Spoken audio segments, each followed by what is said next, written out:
Have you ever woke up and thought, just let me get through today?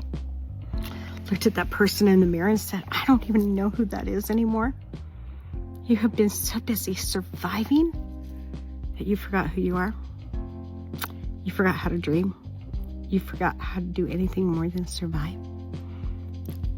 If that is you, I'm just Janae, and this is Dreams Don't Expire. All that you want is still out there waiting for you.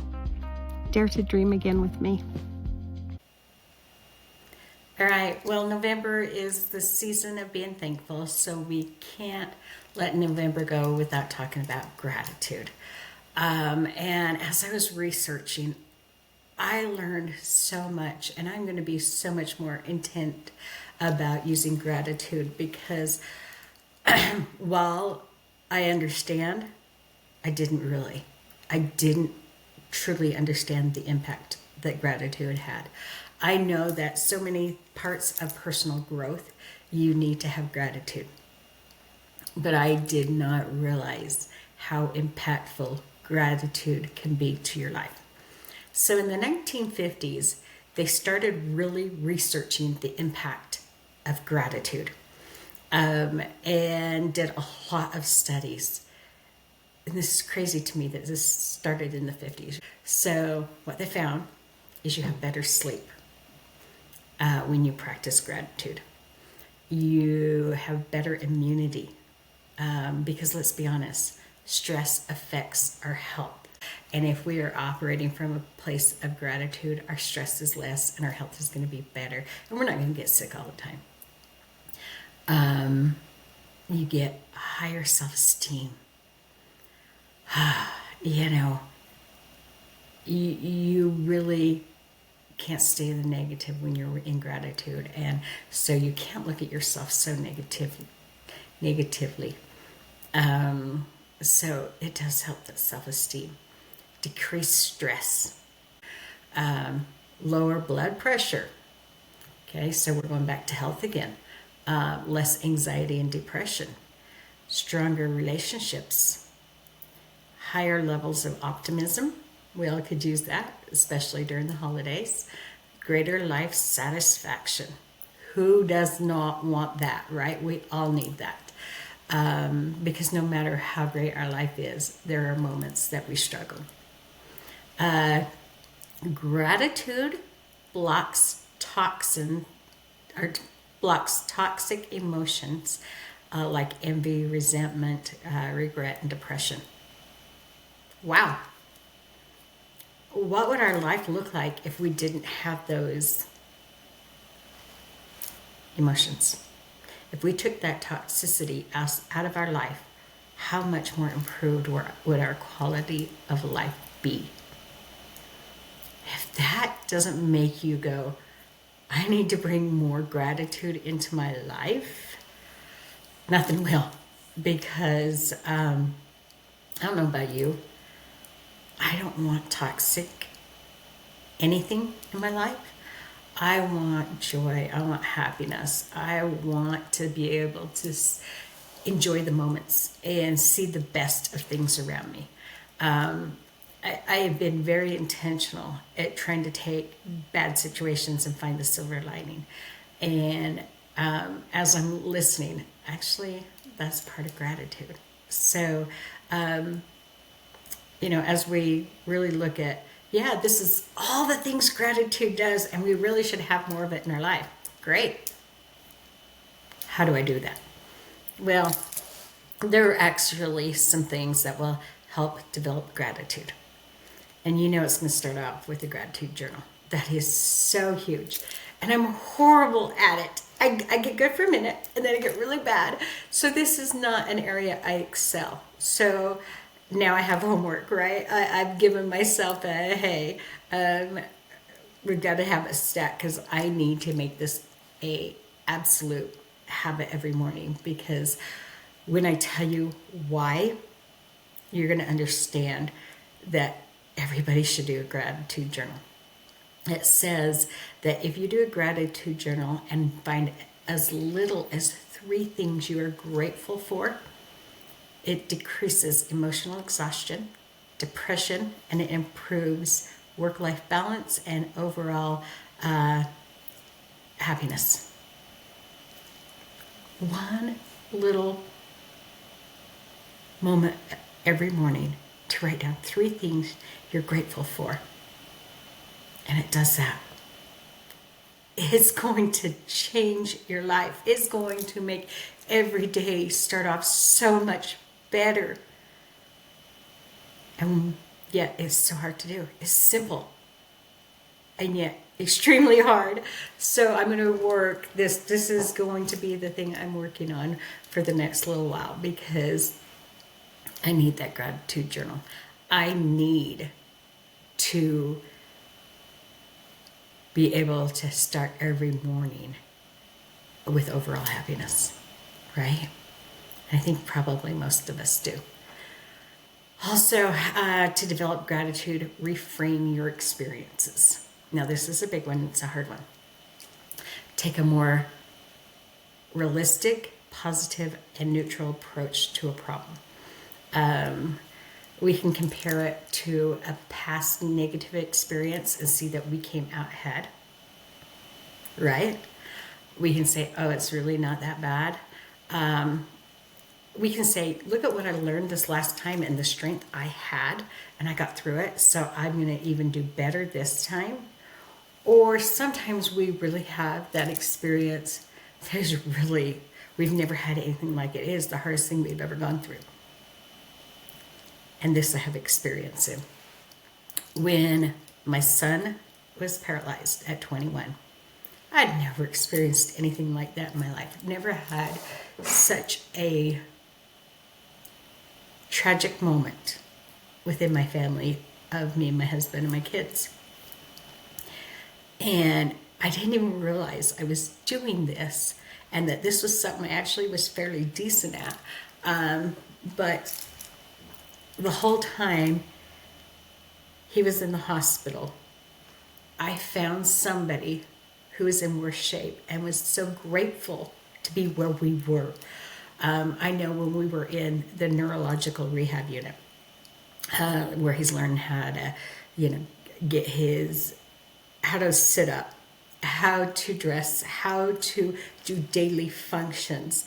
And it seems like it should be devastating. And it seems like it should be the end of the world.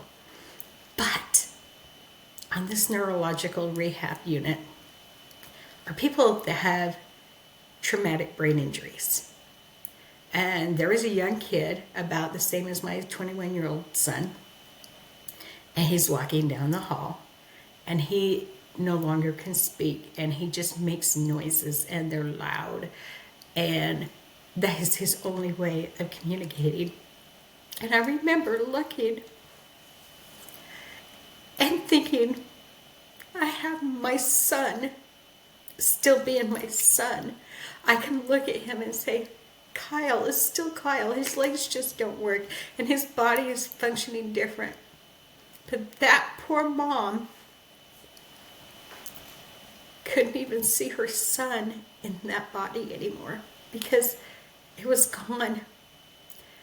And I was so grateful that not only was my son alive, but he was still Kyle. We still got to have the conversations. He was still him inside of his body that didn't work. I also had the moment of going, my mom buried 3 children. I still have my son. When you can take that hard moment and realize it could be so much worse, you can find gratitude in that moment. And even though his getting paralyzed was one of the hardest things I've ever gone through, I had so much gratitude for what we had. I had so much gratitude, one, that he was a paraplegic, not a quad. 2, he was still there and he didn't have brain injury. There was a moment they thought he might.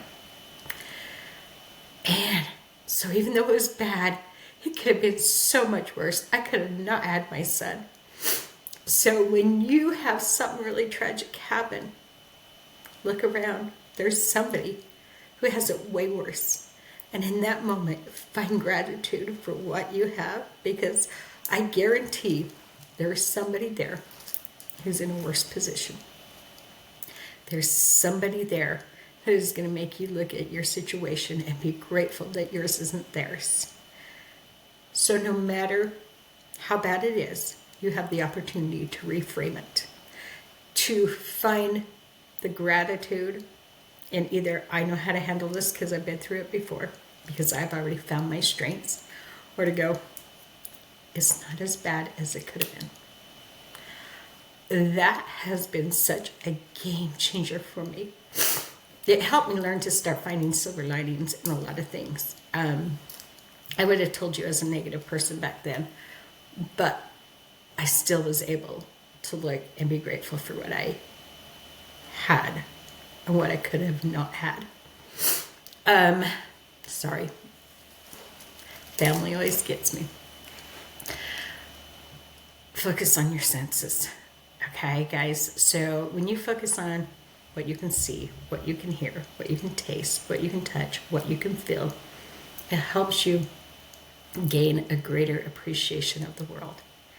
And so as you're looking around, and I do this when I'm up in the mountains on my side-by-side, it's so beautiful.